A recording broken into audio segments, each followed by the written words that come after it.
নমস্কার বন্ধুরা, আপনাদের প্রত্যেককে এবি ফ্যামিলিতে স্বাগত জানাই। আজ আবার একটা নতুন রান্নার ভিডিও নিয়ে চলে এসেছি। আজ আমি করে দেখাবো অনুষ্ঠান বাড়ির মতন কষা কষা আলুর দম রেসিপি, তাও আবার নতুন আলুর। তো প্রথমে আমি আলুগুলোকে জাস্ট 2-3 মিনিট মতন ভাপিয়ে নিয়েছিলাম নুন দিয়ে। আপনারা এটা না করলেও পারেন, ডাইরেক্ট ভাজলেও হবে তেলে। 2 মিনিট মতন ভাপিয়ে নিয়ে এবার আমি তেলে কিন্তু আলুগুলোকে নুন হলুদ দিয়ে ভেজে নেব। তো সামান্য অল্প একটু লবণ আর অল্প একটু হলুদ দিয়ে আমি এবার লাল লাল করে আলুগুলোকে ভেজে নেব।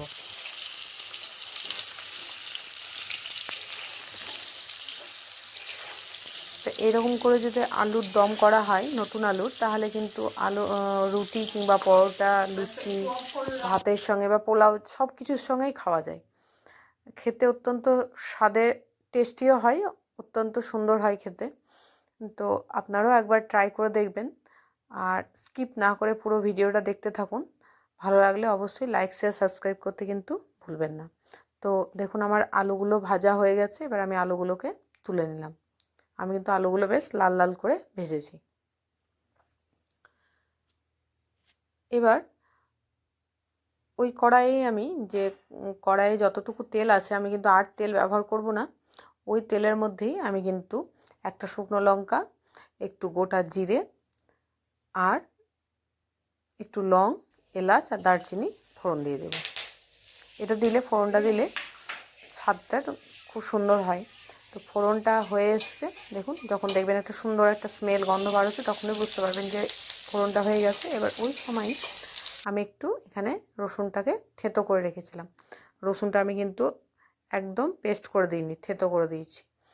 তো রসুনটা একটু ভাজা হয়ে গেলেই আমি পেঁয়াজগুলো এর মধ্যে দিয়ে দিলাম। আমার যেহেতু অল্প, মোটামুটি 500 গ্রাম মতন আলু ছিল, তার জন্য আমি সেই পরিমাণ মতোই পেঁয়াজ রসুন দিয়েছি। আপনার যদি চান তাহলে এর থেকে কমও দিতে পারেন বা বেশিও দিতে পারেন।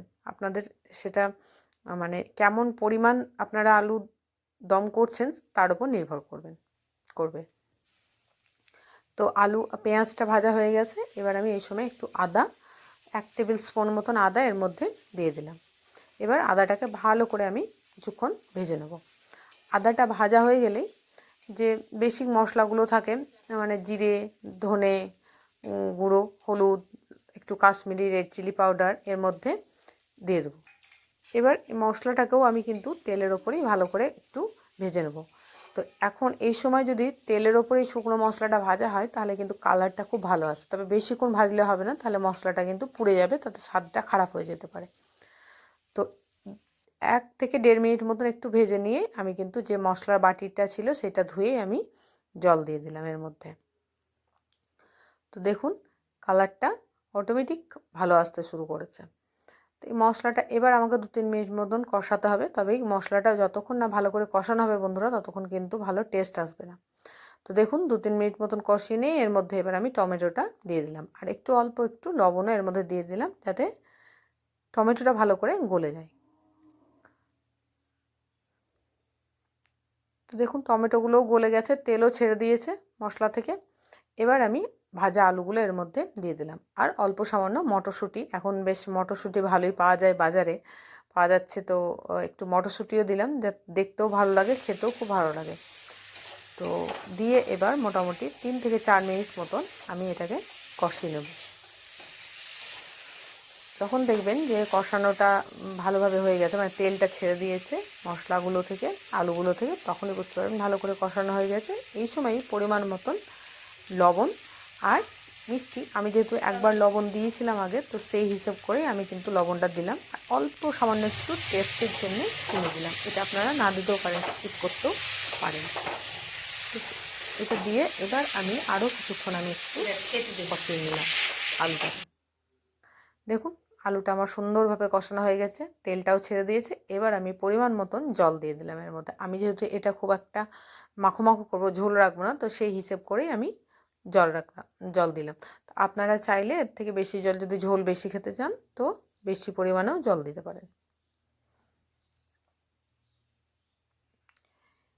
এবার এটাকে ঢাকা দিয়ে মোটামুটি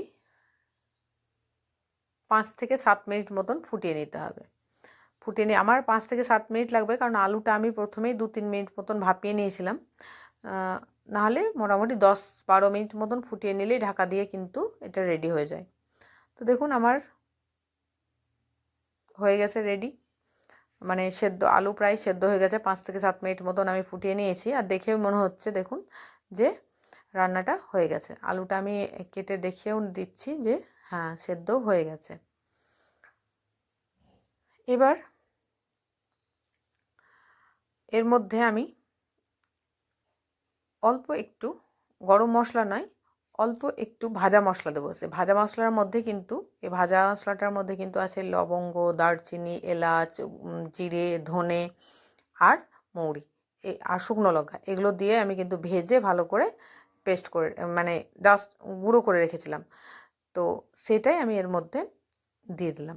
এই মশলাটা দিলে না আলুর দমের স্বাদটা দ্বিগুণ বেড়ে যাবে। আর একটু অল্প একটু ধনেপাতা এর মধ্যে ছড়িয়ে দিয়ে এবার একটু 1 মিনিট মতন আমি ফুটিয়ে নিয়েই এটাকে নামিয়ে নেব। আর এই মশলাটা দেওয়াতে দেখুন কালারটা একদম পুরো পাল্টে গেল, কত সুন্দর একটা কালার এসছে, দেখেই লোভ লেগে যাচ্ছে।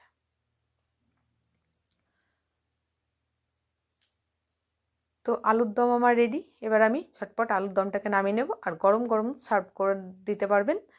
আপনারাও এরকম আলুর দম তৈরি করে গরম গরম লুচি কিংবা রুটি কিংবা পরোটার সঙ্গে সার্ভ করতে পারবেন, আর খেতে অমৃতর মতন লাগবে। কালারটা দেখুন জাস্ট কত সুন্দর এসছে। আপনারাও এইভাবে বাড়িতে বানিয়ে দেখুন বন্ধুরা, অবশ্যই ভালো লাগবে। আর পুরো স্কিপ না করে পুরো ভিডিওটা দেখবেন। ভালো লাগলে অবশ্যই লাইক শেয়ার সাবস্ক্রাইব করতে কিন্তু ভুলবেন না। ভালো থাকবেন, সুস্থ থাকবেন। আজকের মতো এখান পর্যন্তই। আবার একটা নতুন ভিডিও নিয়ে আপনাদের সঙ্গে আমার দেখা হবে। আজকের মতো এখান পর্যন্তই। টাটা।